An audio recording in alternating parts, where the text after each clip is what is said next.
Hi hello welcome to 24/7 news TV. నేను మీ పరిటాల మూర్తి. So Allu Arjun Pushparaj సినిమాకి ఏదైతే టికెట్ రేట్లు అయితే పెంచారో అది ప్లస్ బెనిఫిట్ షో ఏదైతే వేసారో ప్రీమియర్, ఇప్పుడు నెక్స్ట్ రాబోయే సంక్రాంతి సినిమాలకి ఈ గుబులు అనేది పట్టుకుందా అంటే నెక్స్ట్ బెనిఫిట్ షోలు రద్దు చేస్తున్నామని అక్కడ ఆ సినిమాటోగ్రఫీ మంత్రి కోమటిరెడ్డి వెంకటరెడ్డి చెప్పడం కూడా జరిగింది. సో బెనిఫిట్ షో మాత్రమే రద్దు చేస్తారా, లేదంటే టికెట్ రేట్లు కూడా పెంచడాన్ని నియంత్రిస్తారా? అసలు ఏం జరగబోతోంది? అంటే ఏపీలో కూడా సిచ్యువేషన్ ఇప్పుడు ఏపీకే టర్న్ అయిపోయి ఏపీ మీద ఆధారపడాల్సి వస్తుందా? ఏపీలో మల్టీప్లెక్స్ థియేటర్ల సంఖ్య చాలా తక్కువ సిటీలతో పోలిస్తే. నగరాల్లో మాత్రమే మల్టీప్లెక్స్లు ఉంటాయి. సో మిగతా గ్రామాల్లో కానీ ఊళ్ళల్లో కానీ ఉండే అన్నీ కూడా మామూలు థియేటర్లే. అది కూడా సంక్రాంతి మార్కెట్ అనేది చాలా పెద్ద మార్కెట్. సో ఈ నేపథ్యంలో అసలు ఈ టికెట్స్ రేట్లు పెంచడం ఉంటుందా? బెనిఫిట్ షోలు నిజంగా రద్దయ్యే అవకాశం ఉందా? మధ్యలో వారధిలాగా ఉన్న దిల్ రాజు గారు ఏం చేయబోతున్నారు అనేది మనం డిస్కస్ చేద్దాం. మనతో పాటు సీనియర్ జర్నలిస్ట్ అయిన మధుసూదన్ గారు ఉన్నారు. మధుసూదన్ గారిని పలకరిద్దాం. నమస్తే సార్. నమస్తే అండి సార్. ఇప్పుడు అనుకున్నట్లుగా అంటే ఏపీకే ఎక్కువ భారం పడబోతుందా? ఎందుకంటే తెలంగాణలో బెనిఫిట్ షోలు రద్దు అన్నారు, టికెట్ రేట్ విషయం మాత్రం ఏమనలేదు. ఈ బ్రిడ్జ్గా ఏమైనా దిల్ రాజు గారు వర్క్ చేయబోతున్నారా? అంటే మొట్టమొదట మనం ఈ విషయంగా మాట్లాడేటప్పుడు ఒకటి తెలుసుకోవాల్సింది ఏంటంటే, ఈ సంక్రాంతికి సినిమాలు సరిగ్గా ఆడకపోతే నష్టపోయేటువంటి నిర్మాతలు చాలామంది ఉన్నారు. అవును. ఒకానొక సందర్భంలో చిరంజీవి గారు ఒక మీటింగ్లో, ఒక ఫిల్మ్ వాళ్ళ మీటింగ్లో ఆయన ఏదో మాట ఆయన అన్నారు, నిర్మాతలు డబ్బులు పెట్టి సినిమా ఎందుకు తీస్తారంటే అవి ఆడతాయి కాబట్టి, మీకేమొచ్చింది నొప్పి అని రాజకీయ నాయకుల్ని ఆయన ప్రశ్నించారు. మా అంతకు మేము సినిమాలు తీస్తుంటే మీకు ప్రపంచంలో మరే సమస్యలు లేనట్టు ఈ సమస్య పైన మీరు ఎందుకు పడిపోతున్నారు అని. అది అప్పుడు బహుశా నాకు తెలిసి టికెట్ల రేటు ఎక్కువ తక్కువకు సంబంధించిన మీ దాని గురించి. ఇప్పుడు అలా కాదు. Now situation is very serious. పైగా ఏంటి, ఇది ప్రిస్టేజియస్గా అటు అల్లు ఫ్యామిలీ ఇటు రేవంత్ రెడ్డి ప్రభుత్వం రెండు ప్రిస్టేజియస్గా తీసుకున్నటువంటి ఈ తరుణంలోన ఒక సందర్భము లేకుంటే ఒక చర్య మొత్తం తెలుగు సినిమా ఇండస్ట్రీకి దెబ్బతీయబోతోందా? ఎందుకంటే ఇప్పుడు పుష్ప సినిమా వల్ల ఒక ఇన్సిడెంట్ నడిచిందని కోమటిరెడ్డి వెంకటరెడ్డి గారు ఏమన్నారు, బెనిఫిట్ షోలు రద్దు చేసేస్తాము అని. అవును. బెనిఫిట్ షోలు రద్దు చేసేంత వరకు అయితే పర్వాలేదు, మెల్లగా ఇక టికెట్ల రేటు కూడా ఎందుకు పెంచాలి అనే వాదన వచ్చిందనుకోండి, దానికి ఆన్సర్ లేదు.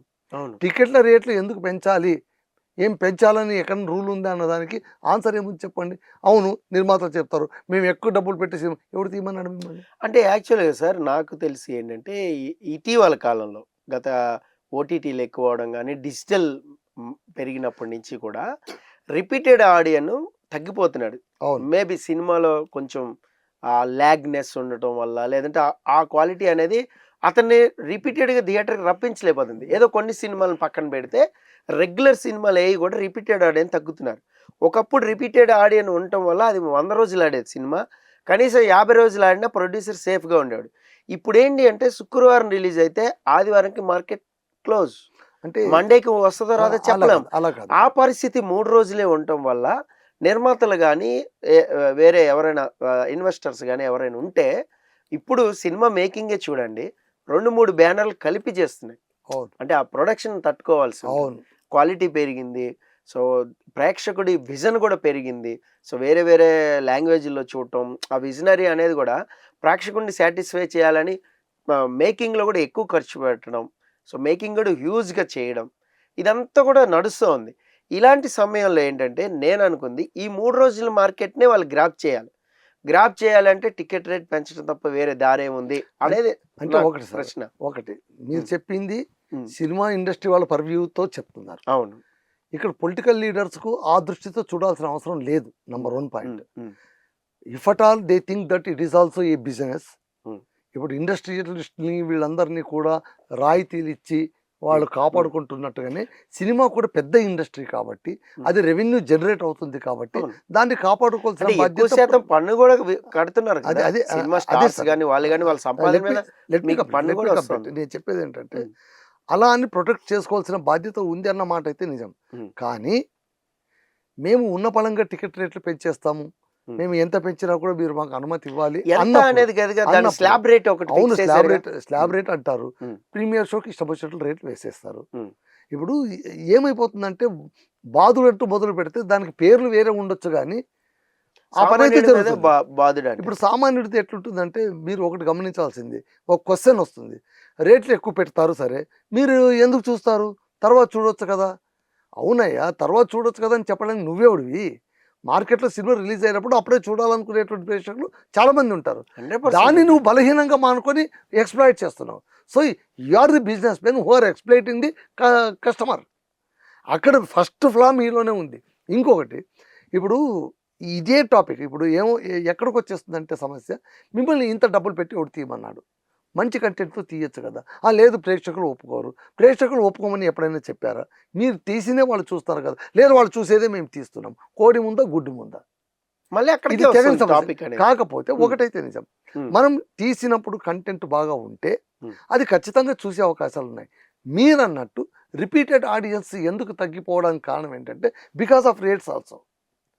పూర్వకాలంలోన ₹1.5 ₹2 75 పైసలు పావులో పెట్టి సినిమాకి వెళ్ళేవాళ్ళు. ఆ సినిమా ఏడాది పాటు ఆడేది బికాస్ ఆఫ్ సింగిల్ స్క్రీన్. దాని డ్యూరేషన్ ఎక్కువగా ఉండేది. ఆ డ్యూరేషన్ ఎక్కువ ఉన్నందువల్ల రిపీటెడ్గా వెళ్ళే అవకాశాలు ఉండేవి. ఇప్పుడు మీరు అంటున్నారు శుక్రవారం మొదలు పెడితే ఆదివారమే క్లోజ్ అయిపోతుందంటే మొదటి 2 రోజుల్లో నువ్వు పిండి పడేస్తున్నావు కదా. 1500 స్క్రీన్లు, 2000 స్క్రీన్లు, 3000 స్క్రీన్లు వేసి పడేస్తున్నావు. గిట్టుబాటు అవ్వట్లేదు సార్. ఇప్పుడు సార్ గిట్టుబాటు అవ్వట్లేదంటే బడ్జెట్ పెరిగింది. లేదు చెప్పండి. మళ్ళీ అదే పొరపాటు. ఆంధ్రలో ఇదే వచ్చింది. ఆంధ్రలో వకీల్ సాబ్ సినిమా రిలీజ్ అయినప్పుడు ఇదే వచ్చింది. కల్కి సినిమా, సాలార్ సినిమా వచ్చినప్పుడు అప్పుడు అందరూ కూడా ప్రభాస్ వాళ్ళందరూ కూడా భయపడిపోయిన కారణం కూడా అది ఏంటంటే బడ్జెట్ పెరిగింది. దేని పెరిగింది? నువ్వు రెమ్యునరేషన్ తీసి పక్కన పెట్టు. Making may not include of remuneration is the apart. ఒక సినిమా బడ్జెట్ లో సార్ అంతే కదా సార్, అలా కాదు. హీరో స్థాయిని, హీరోయిన్ స్థాయిని పెంచేది అంటే రెమ్యునరేషన్. ఇప్పుడు నాకు డిమాండ్ ఉన్నప్పుడు నేను డిమాండ్ చేస్తాను. అంతే కదా. మీరు నా మీద 100 కోట్లు బిజినెస్ చేస్తున్నప్పుడు నేను హీరోని అయితే ఖచ్చితంగా 50 కోట్లు అడుగుతా. ఇప్పుడు ఎందుకంటే నా మార్కెట్ ఉంది. నేను నా చెప్పిన ఫేస్ చూసి జనాలు వస్తున్నారు. ఫేస్ సార్ హీరో ఫేస్ చూసి జనాలు వస్తారా, లేదంటే సినిమాలో కంటెంట్ బాగుంటే వస్తారా? స్టార్టింగ్ నేను ఒక మాట చెప్తాను. చెప్పండి. ఒకవేళ సినిమా హీరోలు చూసే సినిమాలకు వచ్చే వాళ్ళైతే మనకు మొదటి నుంచి కూడా 100 ఏళ్ల తెలుగు సినిమా చరిత్రలోన 2 రకాలన్న ప్రేక్షకులు ఎప్పటికీ ఉన్నారు. ఒకరు కేవలం ఫ్యాన్స్ ఫాలోయింగ్, రెండో వర్గం వాళ్ళు సుస్థిరంగా సినిమా బాగుంటేనే చూసేవాడు. అది ఏఎన్ఆర్ కావచ్చు, ఎన్టీఆర్ కావచ్చు, వాడు ఎవరైనా కావచ్చు. నాకు కథ ముఖ్యం, నాకు నచ్చిందని నేను చూస్తాను, నేను చూడ. 2 రకాల ప్రేక్షకులు ఉన్నారు కాదని. ఇప్పుడు ఒకవేళ అలాంటి ప్రేక్షకుల స్థాయి ఎక్కువగా ఉండకపోతే అప్పట్లో ఏఎన్ఆర్ సినిమాలు, ఎన్టీఆర్ సినిమాలు, కృష్ణ సినిమాలు, శోభనరావు సినిమాలు ఎంత అయిపోయాయి? ఎందుకు క్లోజ్ చేసుకుని వెళ్ళిపోవాల్సి వచ్చింది? ఫేస్ వాల్యూతోనే నడిచేవి అయితే కనుక ఇవన్నీ సినిమాలు నడవాలి. అలాగే నడవట్లేదు. నేను ఇంకోటి చెప్తాను మీకు, మీరు అన్న పాయింటే. ఇప్పుడు నేను చిన్న హీరోల్ని, చిన్న క్యారెక్టర్ ఆర్టిస్ట్ని హీరోలు తీసి మంచి కథ పెట్టినా కూడా ఫెయిల్ అయినవి ఉన్నాయి. మరి నేను చెప్పేది ఏంటంటే మంచి కథ పెట్టినా కూడా ఫేస్ వాల్యూ లేక, హీరో వాల్యూ లేక, ఇప్పుడు థియేటర్ కి జనం రాక ఫెయిల్ అయినవి కూడా ఉన్నాయి, ఇప్పటికీ ఉన్నాయి. దాన్ని ఎలా చూడాలి? మీరు ఒకటి నేను చెప్తున్నాను చూడండి, మంచిదా చెడ్డదా అనేది చిన్న సినిమా, పెద్ద సినిమా, మంచి సినిమా, ఇంకో సినిమా అనేది పక్కన పెడితే how you are going to create the hype అనేటువంటిది ఇట్స్ మోస్ట్ ఇంపార్టెంట్. ఒక ప్రోడక్ట్ ని ₹1 ప్రోడక్ట్ ని ₹10 అని చెప్పి నమ్మించి అమ్మడమే వ్యాపారం. అవును, బాహుబలి జరిగింది అది. ఇట్స్ ఏ చందమామ కథ. చందమామ కథకు నువ్వేం చేసావు? గ్రాఫిక్స్ యాడ్ చేసావు, పెద్ద పెద్ద మల్టీ స్టార్స్ని పెట్టించావు, వైడ్ స్పెక్ట్రంతో చూపించావు, బ్రహ్మాండ. కట్టప్ప ఏం చేశాడు అనేది అసలు క్వశ్చన్. కట్టప్ప లాంటి ఎన్ని కథలు ప్రేక్షకులు ఆదరించారు కదా సార్. ఆదరించారు అంటే ఏంటి? అప్పట్లో వేరేది లేదు కాబట్టి ఆదరించారు. అలా కాదు, అంతే కదా. మేకింగ్ గానీ అదే అంటే ఎప్పుడు కూడా అంటే మీరు ఇప్పుడు చెప్పేది నేను చెప్పేది ఒకటే, టెక్నికలీ సౌండ్ గా ఉండటం వల్ల సినిమా నడుస్తుందా, కంటెంట్ బాగుందని సినిమా నడుస్తుందా? మళ్ళీ రెండు విభాగాలు. కథ బాగలేకపోయి కంటెంట్, ఇప్పుడు కథ బాగలేకుండా టెక్నికల్ గా బాగున్నా కూడా సినిమా నడవదు. కల్కి దానికి ప్రధానమైన ఉదాహరణ. వాళ్ళు అంతా వచ్చింది ఇంత వచ్చింది అని చెప్పొచ్చు, కానీ చాలా మంది బుర్రలు బద్దలు కట్టుకునేది వీడు ఏం చేస్తాడరా సినిమా అందరిని పెట్టేశారు. రామ్ గోపాల్ వర్మను, విజయ్ దేవరకొండను, కనిపించిన ప్రతి ఒక్కరిని తెచ్చి అక్కడ పెట్టాడు because of insecurity. Because of insecurity. నీ బడ్జెట్ పైన నీకు భయం ఉండడం వల్ల. పూర్వకాలంలోన అసలు గెస్ట్ ఆర్టిస్టులను ఎట్లా పెట్టేవాళ్ళంటే వాల్యూ యాడెడ్గా పెట్టేవాళ్ళు. ఇప్పుడు త్రిశూలం సినిమా ఉందండి, దాసరి నారాయణరావు తీశారు, రాఘవేంద్రరావు తీశారు త్రిశూలం సినిమా తీసినప్పుడు అందులో Sridevi, Krishnaraju main hero heroine. Jayasudha cinema మధ్యలో నుంచి ఇంటర్వెల్ నుంచి ఎంటర్ అయ్యే క్యారెక్టర్, డీగ్లామరైజ్ క్యారెక్టర్, ఒక వేసే క్యారెక్టర్. ఎవరైనా హీరోయిన్ ఒక ప్రముఖమైనటువంటి శ్రీదేవి లాంటి హీరోయిన్తో పోటీ పడుతున్నటువంటి మరొక హీరోయిన్, ఎంతో ఆర్టిస్టిక్ విలువలు ఉన్నటువంటి హీరోయిన్, అక్కడ నేను రెండో హీరోయిన్గా ఎంటర్ అవుతానంటే ఆమె ఎందుకు ఒప్పుకోవాలి? అయితే డైరెక్టర్ ఒప్పించగలిగాడు. నీకు తెలియదమ్మా, నన్ను నమ్ము, ఈ క్యారెక్టర్ నిన్ను ఎక్కడికో తీసుకెళ్తుందని. నిజంగా చెప్పాలంటే శ్రీదేవి కంటే జయసుధ క్యారెక్టర్ బ్లాస్ట్ అయిపోయింది. ఆ సినిమా హిట్ కావడానికి ఇది ప్రధానమైన ఎలిమెంట్ అయిపోయింది. Of course sir. అంటే నేను చెప్పేది ఏంటంటే, నీ టెక్నికల్ వాల్యూస్ ఎన్ని ఉన్నా కూడా, విజువల్ ఫీస్ట్ ఎన్ని ఉన్నా కూడా, అది నిన్ను ఎంగేజ్ చేసేదానికి కాదు, నిన్ను కూర్చోపెట్టడానికి మాత్రమే. నిన్ను కూర్చోపెట్టిన తర్వాత నిన్ను ముందుకు తీసుకెళ్లేది కథ మాత్రమే, మరేది కాదు. సార్ కథే. మళ్ళీ ఆ కథను నువ్వు పక్కన పెట్టేసి, సార్ ఇప్పుడు సినిమా కథలు ఎట్లా నడుస్తున్నాయి సార్? హీరో కాల్ షీట్ ఇచ్చిన తర్వాత మొదలు పెడతారు. అవును, చిరంజీవి కాల్ షీట్ ఇచ్చాడు, ఒక కథ అల్లాలి మనం. అరే ఒక కథ అల్లరా, మనకు కాల్ షీట్లు రెడీగా ఉన్నాయి. కథ రెడీగా ఉందని కాల్ షీట్ కాదు, కాల్ షీట్ ఉంది కాబట్టి నేను కథ అల్లాలి. నాడా ఉందని గుర్రం కొన్నట్టు ఉంటుంది. ఇది గుర్రం ఉంది కదా అని నాడా వేయడం కాదు. నా దగ్గర నాడా ఉంది, నేను గుర్రం కొంటాను. అది రిస్క్, అది ఎప్పటికైనా రిస్క్. ఆచార్య ఎందుకు పోయింది? రిస్క్. కొన్ని సినిమాలు హిట్ అవుతున్నాయి. ఎందుకు హిట్ అవుతున్నాయి అంటే అంత ఇంతో కంటే. ఇప్పుడు ప్రేక్షకుడు నీ నుంచి 100% మార్కులు ఆశించట్లేదు. ఆ రోజులు పోయాయి. అరే కనీసం నువ్వు పాస్ కారా అంటున్నాడు. సరే, ఇప్పుడు ఈ సంక్రాంతికి టికెట్ రేట్ల గురించి మాట్లాడుకుందాం. నేను ఇంత చర్చ ఎందుకంటే మీరు అంటున్నారు మేకింగ్ పెరిగిపోయింది అంటే, ఇప్పుడు ఏమైపోయింది? మీరు అన్న దాంట్లోనే, మీ క్వశ్చన్కి మీరు అన్న దాంట్లోనే ఆన్సర్ ఉంది. రిపీటెడ్ ఆడియన్స్ లేరు. రిపీటెడ్ ఆడియన్స్ లేకపోవడానికి 2 కారణాలు. ఒకటి, కామన్ ఆడియన్స్ అంత డబ్బులు పెట్టి రెండోసారి చూడరు. ఆల్రెడీ ఒకసారి చూసిన కథను మళ్ళీ ఎందుకు చూడాలి? ఎవరు చూస్తారు రెండోసారి? ఫ్యాన్సే చూస్తారు. ఇంకా బాగా మెస్మరైజింగ్ గా ఉంటే, చూడని వాళ్ళు ఇంట్లో ఎవరైనా ఉంటే వాళ్ళు వెళ్తారు. నేను చెప్పేది అండి, ఇక్కడ నువ్వు మేకింగ్ పేరిట ఎక్కువ డబ్బులు ఖర్చు పెట్టడం వల్లే నీకు ఈ ప్రాబ్లం వస్తుంది. ఇంకొకటి కూడా ఉంది సార్ ఇందులో. అంటే ఏంటంటే, జనరేషన్ మారింది. ఇప్పుడు వచ్చే సినిమాకి ఎలా ఉంటుందంటే, పైరసీ ఒకటి బాగా దెబ్బతీస్తుంది. డిజిటల్ పైరసీ అనేది కనపడకుండా రిపీటెడ్ ఆడియన్ని రానివ్వట్లా. ఎగ్జాంపుల్ నేనేం చెప్తానంటే, సో సపోజ్ ఒక ఎక్స్పీరియన్స్ ఒకటి చెప్తాను సార్. ఏంటంటే, so Khaidi number 150 or something ఒక సినిమా తీసుకుందాం ఎగ్జాంపుల్గా. అది తీసుకున్నప్పుడు చిరంజీవి గ్రేస్ డ్యాన్స్ మళ్ళీ కమ్బ్యాక్ అని చెప్పి వెండి తెర మీద అద్భుతంగా ఆయన డ్యాన్స్ చేశారు. దానికోసమని రిపీటెడ్ ఆడియన్స్ అనేది వెళ్తున్న సమయంలో ఏమవుతుందంటే, ఆ సాంగ్ మొత్తం కూడా వీళ్ళు మొబైల్లో షూట్ చేయడం, so different social media platforms మీద పెట్టడం, దాన్ని చూసిన వాళ్ళు మన థియేటర్కి వెళ్ళాలి అనుకున్న వాళ్ళు కూడా కొంతమంది ఇక్కడ చూసేసి సప్రెస్ అయిపోవడం కూడా జరుగుతుంది. ఈ ప్రమాదం చాలా సినిమాలకు ఉంది. నేను ఒక్క సినిమాకే కాదు. దానివల్ల ఏమవుతుందంటే, మొత్తం చెప్తున్నాను సార్, దానివల్ల ఏమవుతుందంటే ఈ 3 days మార్కెట్ని వాళ్ళు ఎలాగైనా గ్రాప్ చేసుకోవాలని చూస్తున్నారు. ఎందుకంటే ఇది అందరికీ వెల్ నోన్. ఈ పైరసీని అడ్డుకట్టుకోలేరు. ఎన్ని వెబ్సైట్లు ఉన్నా వాళ్ళు మారుస్తూనే ఉంటారు. వివిధ దేశాల నుంచి ఇది పైరేటెడ్ అవుతూనే ఉంటుంది, డౌన్లోడ్ లింక్ పంపుతూనే ఉంటుంది. ఇంకొకటి, ఫేస్బుక్ లైవ్లు నడుస్తూ ఉంటాయి. సినిమా అవుతుంటే ఇది సినిమా వాళ్ళకి కూడా తెలియకపోవచ్చు. మేబీ యూఎస్లో వెళ్ళిపోతే ఫేస్బుక్లో ఒక లైవ్ పెట్టేసి ఒక పేజీ సినిమాని రన్ చేసేస్తుంది. సో అంటే అందరికంటే ముందు ఒక ఇండియాలో కూర్చుని మనం సినిమా చూసేయచ్చు అనమాట, నైట్ పడుకోకుండా. సో ఇదొకటి ఉంది. ఇంకొకటి, డిఫరెంట్ ప్లాట్ఫామ్స్ మీద క్లిప్స్ అనేది వైరల్ అయిపోవడం. సో ఇప్పుడు సపోజ్ పుష్ప 2నే చూసుకుందాం, జాతర సీన్ హైలైట్.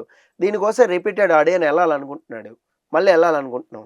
కానీ ఇక్కడ చూసేస్తున్నాం మనం, మొబైల్లో చూసేయడమో లేదంటే ఎవడో షేర్ కొట్టేయడమో, మనకి ఇది చూడు ఇది హైలైట్ అని చెప్పేయడమో, ఇలా క్లిప్పింగ్ షేర్ అయిపోవడం వల్ల సో వాళ్ళకు కూడా ఏంటంటే, అరే మనం 3 రోజుల్లో 4 రోజుల్లోనే తీసుకోవాలి.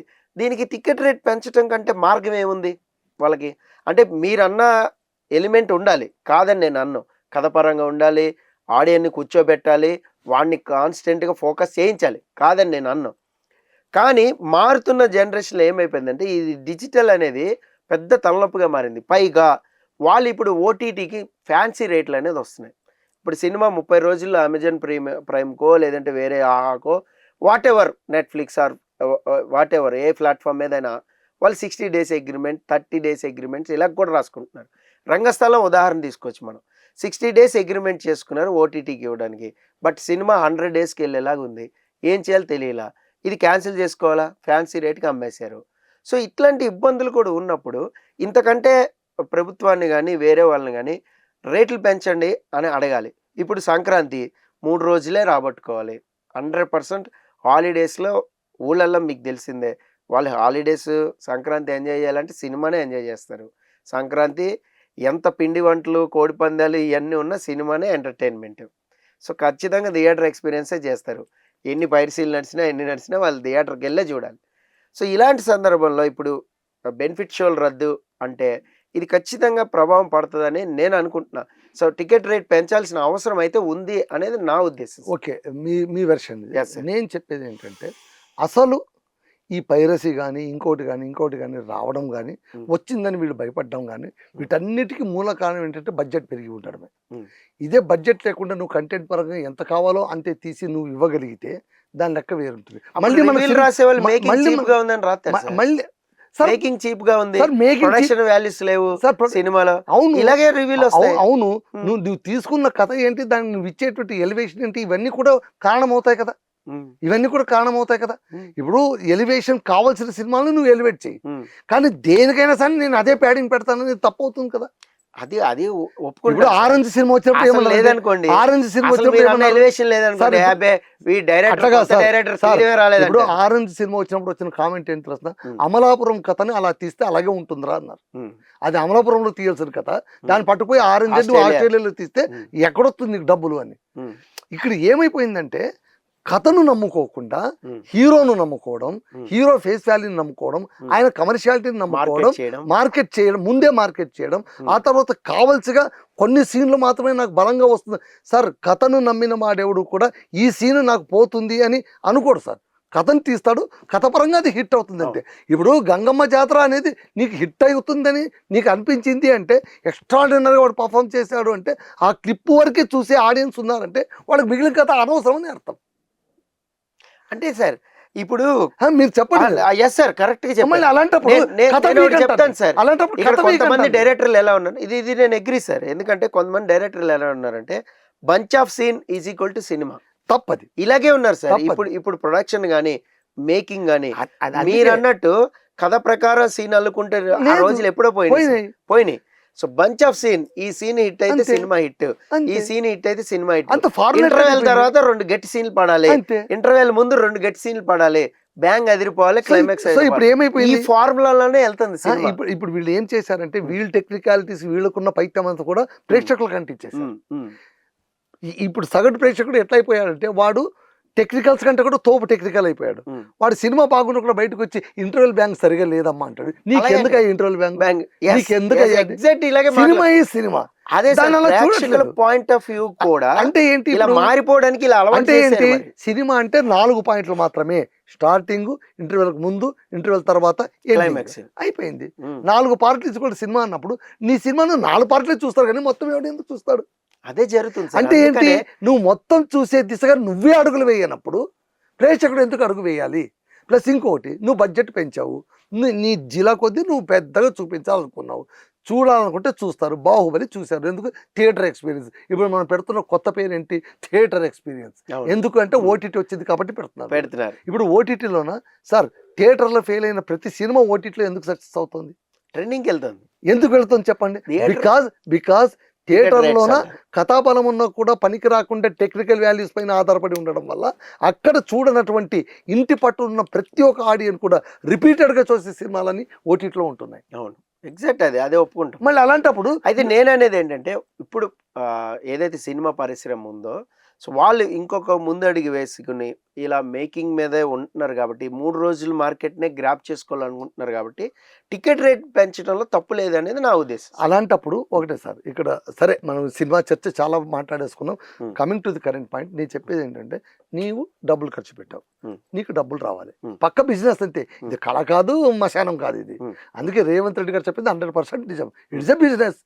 డబ్బులు ఖర్చు పెట్టాడు, వాడికి డబ్బులు కావాలి, అందుకని నేను బెనిఫిట్ షో ఇస్తాను. ఇచ్చాను కదరా నీకు, బెనిఫిట్ షో కూడా ఇచ్చాను కదరా, మళ్ళీ ప్రీమియర్స్ చేసుకుని నువ్వు దాన్ని మార్కెట్ నాశనం చేసుకుంటే నేను ఎక్కడ పోవాలి అని ఆయన అన్నాడు. ఆయన చెప్పిందంటే 100%. మిగిలిన విషయాలు బేషాలను పక్కన పెడితే కనుక సాక్షాత్ ముఖ్యమంత్రి, ఆ తర్వాత సగటు ప్రేక్షకుడు కూడా, ఇవాళ సగటు ప్రేక్షకుడు మీరు చూడండి, రేవంత్ రెడ్డి మాట్లాడింది కింద ట్రోలింగ్స్ చూడండి, ఎస్ యు ఆర్ రైట్ అనే వాళ్ళు ఎక్కువ మంది ఎందుకు వస్తున్నారు? సగటు ప్రేక్షకుడు అంటే ఏంటి, డబ్బు పెట్టలేనటువంటి ప్రతి ఒక్కరు కూడా ఆ మాట మాట్లాడతారు. అవును. ఇప్పుడు నువ్వేమంటున్నావు అంటే నేను ఇంత డబ్బులు పెట్టాను కాబట్టి నువ్వు రావాలి, దానికి వాడు ఏం చేసేసాడు, ఫ్యాన్స్ మెయిల్ క్రియేట్ ఇప్పుడు చేశాడు, దిల్ రాజు గారు, ఫ్యాన్స్ బేస్ క్రియేట్ దిల్ చేశాడు. రాజు గారు ఆ ఇన్సిడెంట్ ఉదంతంలో ఆయన పలకరించారు, ఇక్కడతో వివాదం ముగుస్తుంది, నేను రేవంత్ రెడ్డిని కలిసి అదే ఆ బ్రిడ్జ్ కింద నేను ఉంటున్నాను అని మాట్లాడారు. దాని గురించి ఇప్పుడు ఒకటి సార్, గతంలోన జగన్మోహన్ రెడ్డి గారు ముఖ్యమంత్రి ఉన్నప్పుడు చిరంజీవికి సంబంధించి ఒక టాక్ బయటకు వచ్చింది. అంత పెద్ద మనిషి, సినిమాలో జైజాంటిక్ పర్సనాలిటీ, ఆయన వెళ్ళి చేతులెత్తి మొక్కి మీరే తండ్రి లాంటి వాళ్ళు అంటే కనుక ఎంత హీనంగా చూశాడు. ఏం ముఖ్యమంత్రి ఇట్లా చేస్తారంటే ఆ పరిస్థితి తెచ్చుకున్నది ఎవరు? మీరు వెళ్ళింది ఎందుకు? టికెట్ రేస్కి అంతే కదా. మళ్ళీ నువ్వు వ్యాపారానికి వెళ్ళినప్పుడు నీకు ఎందుకు ఇస్తాడా మర్యాద? నువ్వు వెళ్ళిందే వ్యాపారానికి, నువ్వేం కళ కోసం వెళ్ళావా? బెనిఫిట్ షో అంటే ఏంటి అర్థం దానికి? బెనిఫిట్ షోలా అంటే నిర్మాతలకు బెనిఫిట్ ఇచ్చేది బెనిఫిట్ షో అవుతుందా, లేదా ఏదైనా సామాజిక సేవకు చారిటీకి ఇచ్చేది బెనిఫిట్ షో? ఇంకోటి కూడా డెఫినేషన్ మార్చిపడేశారు. అదే సార్, అదే యాక్చువల్గా అది అడగలేదు మన ఫ్లోలో. సో ఒకప్పుడు ఈ బెనిఫిట్ షోలు అనేది ఎందుకు వేసేవాళ్ళు, ఇప్పుడు ఎందుకు వేస్తున్నారు సార్? బెనిఫిట్ షోలు ఎందుకు వేసేవారంటే విరాళాలు ఇవ్వాలి సార్. ప్రతి ఒక్కరికి విరాళాలు ఇచ్చేటువంటి, అంటే వాళ్ళు ఏమనుకుంటారు, 10 రూపాయలు ఇచ్చే వాడి దగ్గర 100 రూపాయలు వీడు ఎక్స్పెక్ట్ చేస్తాడు, తలా ఒక 100 ఇస్తే ఒక మంచి కార్యక్రమం అవుతుంది. కాకపోతే 100 రూపాయలు ఇవ్వాలంటే వాడికి పెయిన్, 100 రూపాయలు అని. వాడికి ఏం చెప్తాడు, నువ్వు 100 రూపాయలు నాకు ఇవ్వరానైనా నీకు ఒక వినోదం ఇస్తా, నువ్వు ఎట్లాగో సినిమా చూస్తే నువ్వు ఎంజాయ్ చేస్తావు, నువ్వు ఎంజాయ్ చేసినట్టు ఉంటుంది, నీ డబ్బు నాకు ఉపయోగపడినట్టు ఉంటుంది సామాజిక సేవకు. సో మల్టీ బెనిఫిషియల్గా ఉంటుంది అక్కడ సామాజిక సేవ. అది బెనిఫిట్ ఎవరికి? To the victim what ever. ఇక్కడ బెనిఫిట్ ఎవరికి? ప్రొడ్యూసర్. ఆయన విక్టిమా? అంటే నాకు ఒకటి ఉంది సార్, మొన్న నా ఎక్స్పీరియన్స్లో, సో పవన్ కళ్యాణ్ సినిమా తొలి ప్రేమ, తమ్ముడు, ఈవెన్ గుడుంబ శంకర్, ఇక్కడ వరకు కొంచెం ఊళ్ళల్లో, సో మీరు గుంటూరు కానీ నెల్లూరు కానీ ఇలా కొన్ని మేజర్ టౌన్స్ అటు సైడ్ ఆంధ్ర సైడ్ విజయవాడ కానీ ఇలా చూసుకుంటే అక్కడ బెనిఫిట్ షోలు రన్ చేశారు. రన్ చేసినప్పుడు ఏంటంటే ఆ అమౌంట్ మీరు అన్నట్టుగా ఆ వచ్చిన amount what ever 1 lakh 2 lakhs some more ఎంతో వస్తుంది, 125 ఒకటే రేట్ ఉంటుంది దానికి, నేల బెంచి కుర్చీ బాల్కనీ ఇలా ఉండదు. సో ఒకటే రేట్ ఉంటుంది, వాట్ ఎవర్ కింద రో నుంచి పై రో వరకు ఒకటే rate, 120 rupees or 150 rupees or 100 rupees ఒక రేట్ పెట్టేవాళ్ళు. పెట్టి టికెట్లు కూడా ప్రింటింగ్ థియేటర్ వాడికి సంబంధం ఉండదు, సో వీళ్ళే ప్రింట్ చేసుకుంటారు. ఫ్యాన్స్ అసోసియేషన్ వాట్ ఎవర్ ఎవరు కండక్ట్ చేస్తారో, స్పెషల్ జాయింట్ కలెక్టర్ దగ్గర నుంచి లెటర్ తెచ్చుకుని ఎవరైతే కండక్ట్ చేస్తారో వాళ్ళు చేస్తారు. చేసినప్పుడు ఏంటంటే ఆ టికెట్స్ అన్నీ ఇచ్చేసేవాళ్ళు ఎవరికి, ఫ్యాన్స్కి. ఒక చోట థియేటర్కి దగ్గరలో ఎక్కడైనా గ్రౌండ్స్లోనే ఎక్కడో టికెట్లు సోల్డ్ అవుట్ అయిపోయాయి. ఇది ఎవరికి, థియేటర్ వాళ్ళకి, జస్ట్ పోలీస్ వాళ్ళకి ఇన్ఫర్మేషన్ ఉంటుంది, జాయింట్ కలెక్టర్ పర్మిషన్ ఉంటుంది. Morning 4 o'clock or 5 o'clock show పడుతుంది. అవును, అంటే బిఫోర్ మార్నింగ్ షో కంటే ముందే ఫ్యాన్స్ కోసం స్పెషల్ షో. ఇది మొన్నటిదాకా సిటీలో కూడా జరిగింది. ఈవెన్ రామ్ చరణ్ సినిమాకి కూడా వేశారు, వినయ్ విజయ్ రామ సంక్రాంతి అప్పుడు కానీ, అంతకుముందు రామ్ చరణ్ సినిమా రచ్చ ఇలాంటి సినిమాలకు కూడా సిటీలో కూడా పడినాయి. 4 o'clock షోలు పడినాయి, 4:30కి షో పడింది. ఎక్కువ బ్రహ్మరంభాల థియేటర్లో పడుతుంది, ఇక్కడైతే benefit show and premiere show ఫ్యాన్స్కి. దానికి ఏంటంటే ఒక టికెట్ రేట్ ఫిక్స్ చేస్తారు, దాన్ని వీళ్ళు చారిటీకి కింద ఇచ్చేవాళ్ళు. 100% అది కలెక్టర్ త్రూనే జరిగేది. మీరు అన్నట్టు విక్టిమ్స్ ఎవరైతే ఉంటారో, సో ఒక ఆయన నాకు ఇంకా బాగా గుర్తు, ఆటో యాక్సిడెంట్ ఏదో అయితే సపోజ్ కాలిపోయింది, ఆయనకి ఆటో నడపలేడంటే ఆయనకు 50,000. సో అలాగే కొన్ని ఫౌండేషన్స్, దాక్షిణ్య ఫౌండేషన్, సో మానసిక వికలాంగులు దానికి కొంత అమౌంట్, సో కొంత అనాథ శరణాలయం, వృద్ధాశ్రమం ఇట్లా ఇచ్చేవాళ్ళు. అంటే నేను అనేది ఇప్పుడు ఆ ట్రెండ్ పోయింది, మీరు అన్నట్టు పోయి. నేను అనేది అంటే పోని, అది పోని, దాన్ని కూడా మనం ఏమనమండి, వాడు డబ్బులు ఖర్చు పెట్టుకున్నారు, నేను మాత్రం జేబు నుంచి డబ్బులు ఖర్చు అయ్యాయి, అది వాస్తవము, నిజమే. ఒక మంచి ఎక్స్పీరియన్స్డ్ సినిమా మనం ఆడియన్స్కి అందియాలి. వీళ్ళన్నట్టు పుష్ప ద్వారా తెలుగు సినిమా విలువ పెరిగింది. అవును, ఒక శంకరాభరణం వల్ల పెరగలేదు, ఒక సప్తపది వలన పెరగలేదు, బాలచందర్ తీసినటువంటి ప్రయోగాత్మక సినిమాల వల్ల పెరగలేదు. పుష్ప 2, పుష్ప 3, కల్కి 1, కల్కి 2, సలార్ 1, సలార్ 2, బాహుబలి 1, బాహుబలి 2 వల్ల ఖచ్చితంగా సినిమా వాల్యూ పెరిగిందని మీరు అనుకుంటున్నారు. మీరు ఆ భ్రమలో బతకండి. మార్కెట్ పెరిగింది, మార్కెట్ Market వేరు, విలువ పెరిగిందనండి. వేరు. విలువ కాదు. ఎప్పటికైనా కానీ సినిమా విలువ మార్కెట్ అనట్లా, మళ్ళీ వాళ్ళు మార్కెట్ విలువ అని ట్యాగ్ ఎందుకు మాట్లాడతారు? మార్కెట్ సినిమా మార్కెట్ స్థాయి అని ఎందుకు మాట్లాడతారు నువ్వు? సినిమా స్థాయి అంటే మీరు మరి ఈ స్థాయి అంటే ఏంటి? కలెక్షన్స్ చూపెట్టి కలెక్షన్ ఎప్పుడు స్థాయి కానే కాదు సార్. కలెక్షన్ అదే ఎప్పుడు స్థాయి నిర్ణయిస్తుంది సార్. ఇప్పుడు లేదు. సినిమా బాక్స్ తప్పది. ఆఫీస్ ఫెయిల్ హిట్ ని తప్పది. కలెక్షనే నిర్ణయిస్తుంది కదా. సరే ఓకే, అదైనా ఒప్పుకుందాం సార్, మ్. అది కరెక్టే. నీవు ఇప్పుడు వల్నరబుల్ పొజిషన్లో ఉన్నావు నిర్మాత అనేవాడు. ఎందుకంటే వాడు ఆల్రెడీ డబ్బు ఖర్చు పెట్టేశాడు. వాడికి ఇప్పుడు ఏంటి, చెల్లాడు ఏరుకోవాలి, పైసలు ఇసిరేసాడు గురు, దాన్ని ఏరుకోవాలి. వాడు ఏరుకునేవాడు ఎంత ఓపికతో ఉండాలి, ఎంత జాగ్రత్తగా ఉండాలి. నీకు ఆ తలపొగరు ఏంటయ్యా, నాకు అర్థం కాలేదు. నువ్వు ఏరుకునేవాడి కదా, నువ్వు you're not a giver, you're a taker, you're having no choice, you're not at all a chooser. మరి నీకెందుకు అంత పొగరు? భద్రంగా ఉండు కాస్త. ఎవరు ఇవ్వాలి బెనిఫిట్ షోస్? గవర్నమెంట్ ఇవ్వాలి, ఇస్తుంది కదా, మరి జాగ్రత్తగా ఉండు. అక్కడ ఏదో కొంత ఇబ్బంది జరిగింది చెప్తున్నారు, నీ వల్ల ఇబ్బంది జరిగింది అని సంయమనం పాటించు. పోటీగా ప్రెస్ మీట్లు పెడతావా? మళ్ళీ ఇది వ్యాపారం చేసుకునే వాళ్ళ లక్షణమేనా ఇది? కళాకారుడు పక్కన పెట్టేసి మీరెవ్వరు కళాకారులన్నా మేము దాన్ని పట్టించు, మా జనరేషన్లో అసలు పట్టించుకోము. కళాకారులు ఇలా ఉండరు, కళాకారుల కథ వేరు. సరే మీరు కళాకారులు అంటారు, చాలా సంతోషం, ఈ జనరేషన్ కూడా ఒప్పుకుంటుంది. కానీ నేను అనేది ఏంటంటే, when you are thinking it is a business, go as a business man, don't act as an artist. అది నా వాదన. ఇప్పుడు వకీల్ సాబ్ రిలీజ్ అయింది సార్, వకీల్ సాబు ఆ తర్వాత ఇంకో సినిమా ఏదో ఎవరిది, మన భీమ్లా నాయక్. ఈ సినిమాలు రిలీజ్ అయినప్పుడు అక్కడ జగన్మోహన్ రెడ్డి గారికి ఆయన కంపల్షన్ ఒకటి ఉంది. ఏంటి, ఆయనకు పవన్ కళ్యాణ్ అంటే పొలిటికల్గా ఆయనకు ఒక రైవలరీ ఉండడం. ఆ రైవలరీ వలన ఆయన మొత్తం సినిమా ఇండస్ట్రీకి మొత్తం ఏం చెప్పాడు, ఫిక్స్డ్ రేట్లు. అక్కడ కూడా పెద్ద ఏం పారదర్శకత లేదు. ఆయన ఏంటంటే ఫిక్స్డ్ రేట్లు, మీకు రేట్లు ఎందుకు పెంచాలి, సామాన్యుడికి సినిమా ఎందుకు దూరం చేస్తున్నారు అని కొత్త వాదనలు లేవనెత్తారు. అప్పుడు కూడా అప్పటి మంత్రులు, అప్పటి ఎమ్మెల్యేలు వాళ్ళందరూ కూడా ఫేస్బుక్, సోషల్ మీడియాలలో ముఖంగా యాక్టర్లను ఏమని విమర్శించారు, వీళ్ళేమైనా పెద్ద తోపలా, వీళ్ళకి ఎందుకు, అవును అంత పెద్ద సినిమా ఎవడు తీయమన్నాడు, మంచిగా తీయొచ్చు కదా. అసలు హీరోలకంతా రెమ్యునరేషన్ ఎందుకు ఇస్తారనే దాకా వెళ్ళిపోయింది. అప్పుడు వకీల్ సాబ్ మీట్కి సంబంధించి, ఇంకో మీట్కి సంబంధించి తెలంగాణలో వచ్చి, హైదరాబాద్లో వచ్చి మాట్లాడినటువంటి పవన్ కళ్యాణ్ మాట్లాడుతుంటే అందరూ ఇట్లా నేల్స్ పైన కూర్చున్నారు, ఏనేమో మాట్లాడుతున్నారా, మళ్ళీ ఏమి ఇబ్బంది వస్తుందో ఏమో. అప్పుడు పవన్ కళ్యాణ్ ఒక అడ్డంకిగా మారడం వల్ల, అంటే ఆయన పర్సనల్ డ్రైవరే కాదు, ఆయన పొలిటికల్గా ఉండడం వల్ల అక్కడ సినిమా ఇండస్ట్రీ మొత్తం పోయి సీఎంకు సాగిలపడింది. ఆయన కూడా అక్కడ బెనిఫిట్ పెద్దగా జరగలేదు. మళ్ళీ వేరే సినిమాకి ఇచ్చేశారు, అక్కడ పార్షియాలిటీ చూపించేశారు. ఇప్పుడు మళ్ళీ ఇక్కడ అప్పుడు వకీల్ సాబు, ఇప్పుడు పుష్పరాజు. ఈ పుష్పరాజు కూడా అంతే. ఈ పుష్పరాజు, అరే నేను ఒక సినిమా తీశానురా, మా నిర్మాత డబ్బులు చెల్లాడు, ఆ డబ్బులు వాళ్ళు ఏరుకోవాలి, ఏదో ఒక ఇన్సిడెంట్ జరిగింది, మనం నయానో భయానో కాస్త వెళ్ళిపోదామంట. ఏముంది సార్, ఒకసారి చెప్పుకొని ముందుగా వెళ్ళి వాళ్ళని కలిసేసి, అది ఇబ్బంది అయింది, నాకు తెలియదు ఇంత జరుగుతుందని, నాకు తెలిసింది కానీ ఆ టైంలో నేనేం చేయలేకపోయాను, నిజమే నేను వచ్చి ఉండకూడదు, కానీ నా ఉత్సాహం వల్ల నేను వచ్చాను, ఇక మీద నేను ఫస్ట్ షోలకు రాను, నిదానంగానే నేను చూస్తానని ఒక్క మాట మీరు అంటే మీ సొమ్మేం పోతుంది? మీరు ఎంత పెద్ద స్థాయిలో నిలబడి ఉండేవాళ్ళు. మీరు పోటీ వీడియోలు విడుదల చేస్తారా ప్రభుత్వానికి? మీరు పోటీగా ప్రెస్ మీట్లు పెడతారా? నా క్యారెక్టర్ అసాసినేషన్ అంటారా? మీ ఇష్టం. కొన్ని డైలాగులు బాగా వేశారు సార్, అవును సార్, నిజమే సార్. అక్కడ మీరు ఒకటి చెప్పండి, ఎప్పుడైనా కానీ బాధితుల పక్షం నిలబడిన వాళ్ళు ఆ మాత్రం మాట్లాడకపోతే జనాలు ఒప్పుకోరు. ఫస్ట్ ఆఫ్ ఆల్ ఒక వ్యక్తి, ఒక ప్రాణం పోయింది, అక్కడ ప్రాణం పోయిన వ్యక్తి దగ్గర నిలబడి నిజమే అల్లు అర్జున్ గారు దేవుడు గారు, మళ్ళీ ఆ దేవుడు గారు చెప్పినంత మనం క్షమించేసేయాలి అని అనలేరు కదా. దిల్ రాజు గారు ఏం చేశారంటే, ఎస్ ఆయనకు కూడా ఇప్పుడు గేమ్ చేంజర్ సినిమా ఒకటి రాబోతుంది. ప్లస్ ఇంకోటి ఏంటంటే, సంక్రాంతికి మీరు అన్నట్టు అందరూ కూడా కొట్లు తెరుచుకుంటారు, వాళ్ళు ఎంతో డబ్బులు ఖర్చు పెట్టినారు, చిల్లర మహాలక్ష్మి ఏరుకోవాలి. సో ఆ చిల్లర మహాలక్ష్మి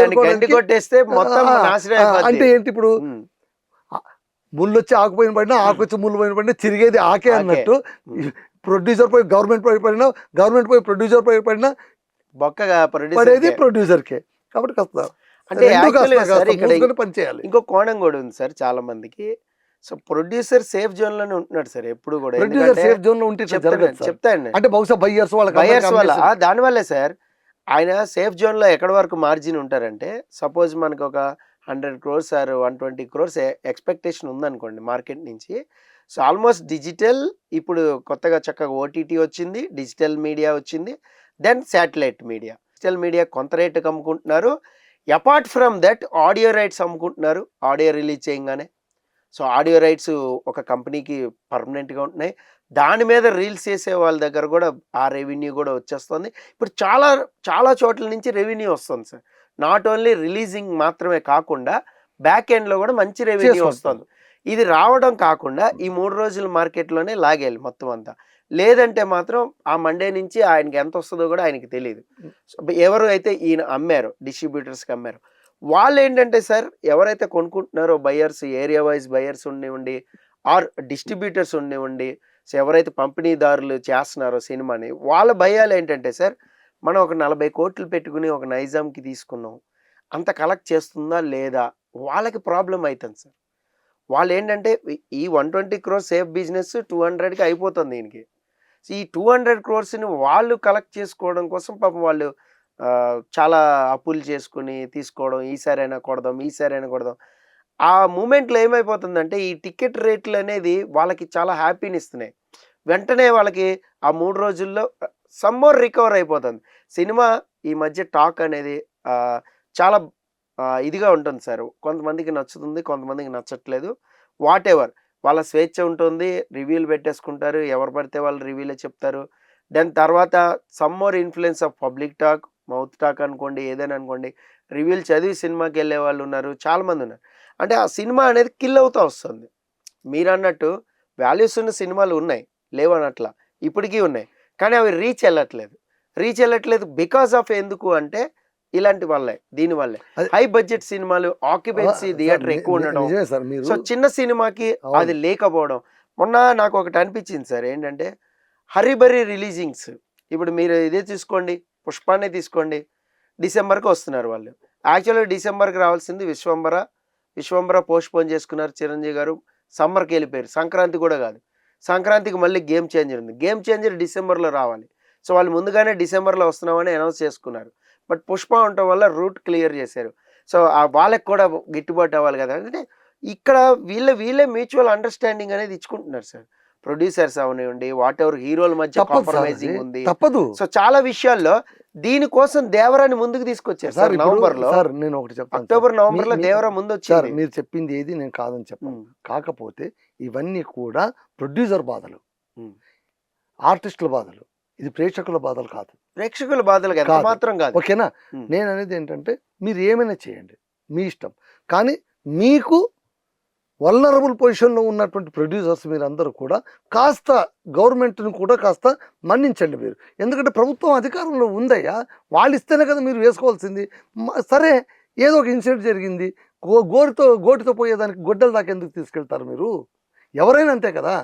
ఇప్పుడు నీ ఆత్మాభిమానంతో నువ్వు ముందుకెళ్తానన్నప్పుడు అవతల వాళ్ళు కూడా ఒక ఆత్మాభిమానం ఏడ్చుంటుంది కదా, వాళ్ళు కూడా అధికారంలో ఉంటారు కదా. సో వాళ్ళు కూడా అలాగే చేస్తారు. సో ఓవరాల్గా ఇప్పుడు నేను చెప్పేది ఒకటే సార్, దిల్ రాజు గారు చేస్తున్నటువంటిది మంచి మూవ్ ఖచ్చితంగా జరగాలి. ఎందుకంటే డబ్బు పెట్టుకున్న వాళ్ళకి డబ్బు తిరిగి రావాలి కాబట్టి, ఆయన కూడా డబ్బు పెట్టే కమ్యూనిటీ నుంచి, ప్రొడ్యూసర్ కమ్యూనిటీ నుంచి ఉన్నాడు కాబట్టి ఏరుకోవాల్సిందే. ఆ క్రమంలో ప్రభుత్వంతో రాజీ పడడంలో తప్పేమీ లేదు. ఒక రకంగా ముఖ్యమంత్రి గారు ఈగో కూడా సాటిస్ఫై చేయడానికి ఆయన వెళ్ళి కలిచాడు. మళ్ళీ మేమందరం వచ్చి కలుస్తామన్నారు. ఆయన ఈగో సాటిస్ఫై అయింది అనుకోండి, వెళ్ళండి కూడా అయిపోయింది. అంతే, దేర్ ఎన్స్ ది మ్యాటర్. ఇప్పుడు చంద్రబాబు నాయుడు వచ్చారు, రాగానే ఏం చేశారు, అన్నిటికీ బెనిఫిషియల్కి ఇచ్చి పడేశారు. ఎందుకంటే అందరూ ఒకేలా ఉండరు. ఈగో హర్ట్ అయినప్పుడు ఇలాంటి, జగన్మోహన్ రెడ్డికి ఈగో హర్ట్ అయింది కాబట్టి అట్లా అయింది, రేవంత్ రెడ్డికి ఈగో హర్ట్ అయింది కాబట్టి ఇట్లా అయింది, అంతే తప్ప వేరేదేమీ కాదు. So okay sir, thank you so much. ఇది ఈరోజు డిస్కషన్. సో మరి రేపొద్దున సంక్రాంతికి రాబోయే సినిమాల పరిస్థితి ఏంటి అనేది మరో చర్చలో తెలుసుకునే ప్రయత్నం చేద్దాం. This is Paritala Murthy signing off. By by.